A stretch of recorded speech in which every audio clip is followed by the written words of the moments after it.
તમને લોકોને એવું લાગે છે કે મેં મારા બાપનું નથી જોયું, પણ યાર તમે લોકો ઘરમાં એવો માહોલ તો બાંધો કે દીકરી તમને પ્રેમથી કહી શકે કે પપ્પા હું આને પ્રેમ કરું છું, તમે મને ત્યાં પરણાવો. આજે મારી ખુશી મારા ઘરનાથી નથી જોવાતી તો મને સમાજનું તો કોઈ દુઃખ નથી. મને એવું હતું કે મને મારું ઘર અપનાવશે, કારણ કે મેં આવડી થઈ, મેં મારા ઘર માટે જે કર્યું એ કર્યું છે. અને જ્યાં સુધી આ સમાજ માટે મેં ગીતો ગાયા, સમાજના ગીતો ગાયા, ત્યાં સુધી હું બધાને વાલી લઈ ગઈ. ત્યાં સુધી બધાને મારા જેવું કોઈ સારું નહોતું લાગતું.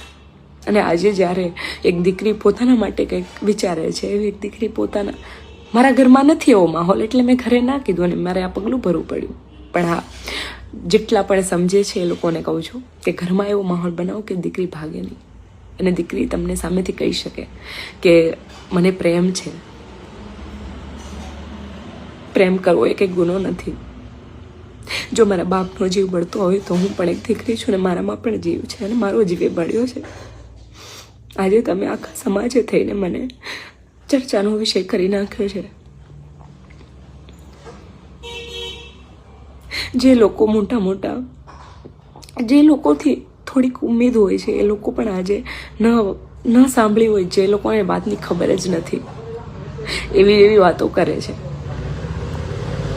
જ્યારે હું પટેલ સમાજમાં પરણીને ગઈ હોત અને એ દીકરો મને હેરાન કરત તો પટેલ સમાજ આવત? પટેલ સમાજનો દીકરાને તમે લોકો આવી રીતે જ વાતો કરત? કેટલી દીકરીઓ એવી છે કે જે પટેલ સમાજની અંદર પણ હેરાન થાય છે. ત્યાં જઈને વાતો કરો. હું ખુશ છું અને મારું જીવન છે, આખી દુનિયાનું નથી.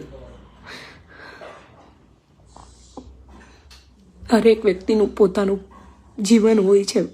મને તો એવું લાગે છે કે મારું જીવન લોકોનું જીવન થઈ ગયું છે હવે. આવી ઉમ્મીદો પટેલ સમાજથી નહોતી મને.